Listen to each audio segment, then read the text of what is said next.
ini besar.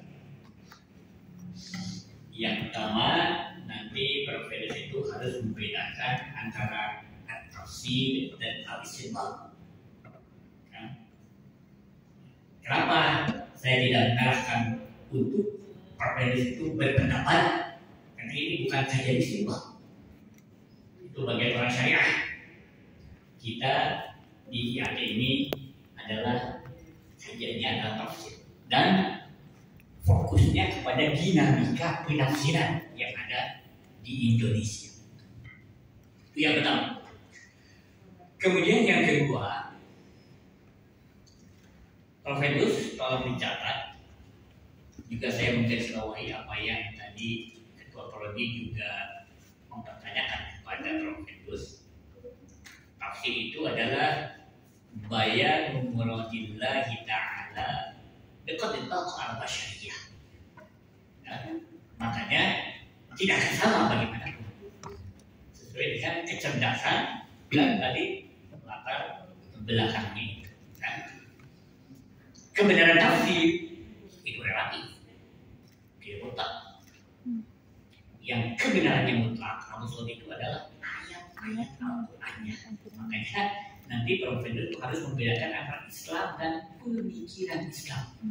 Tafsir itu termasuk ke dalam kategori pemikiran Islam.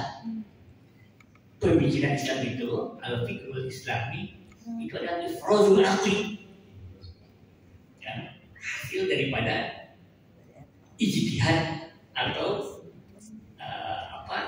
istilahnya apa ifrad itu kan perasan kan pemikiran yang bisa benar dan bisa salah.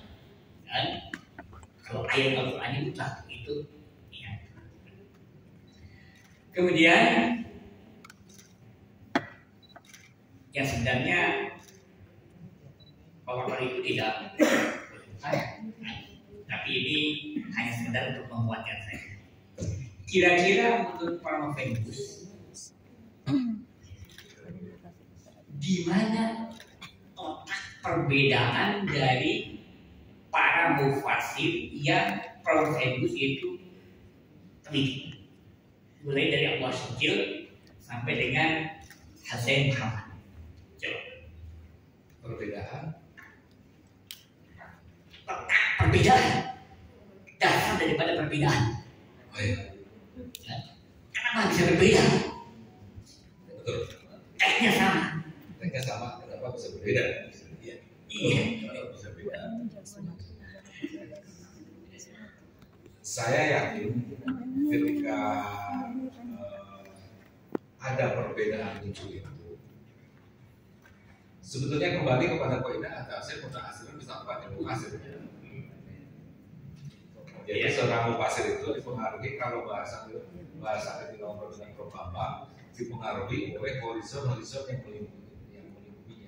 Ketika mereka menafsirkan, ketika Abdul Hasim kemudian Al-Qur'an hasil sedikit kebersihan itu dipengaruhi oleh sosial ataupun pengaruh yang bisa mempengaruhi hasil tafsirnya. Termasuk sekarang Husain Muhammad pada zaman ini.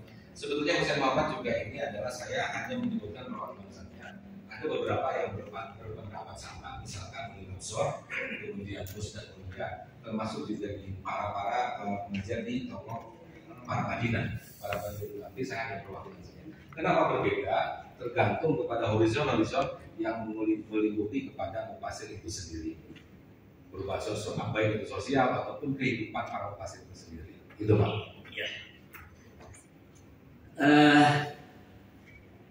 Disertasi ini adalah merupakan topik daripada mufasir-mufasir yang ada di Indonesia. Dan ini nanti masih bisa dikembangkan dengan ini kan hanya sampel saja. Kan? Berapa tafsir? 7 kan? 7. Ya nanti mungkin saja ada pendapat-pendapat lain dari mufasir-mufasir Indonesia dan ini nanti bisa dikaji oleh para peneliti lain. Terima kasih dan alhamdulillah tadi dikatakan oleh Dr. Muhammad al-mulaqib itu ini alhamdulillah bisa menangis dan bisa menjatuh sesuai dengan ketentuan dari Allah. Terima kasih. Assalamualaikum warahmatullahi wabarakatuh. Waalaikumsalam. Alhamdulillah. Terima kasih. Terima kasih Profesor Dr. Haji Barusan. Selesai sudah kajian critical review, pertanyaan dan semua apa yang sudah disampaikan para guru besar. Sesi berikutnya adalah kami akan bermusyawarah tentang status promovendus hari ini, lulusan dan sebagainya. Kami skor beberapa menit.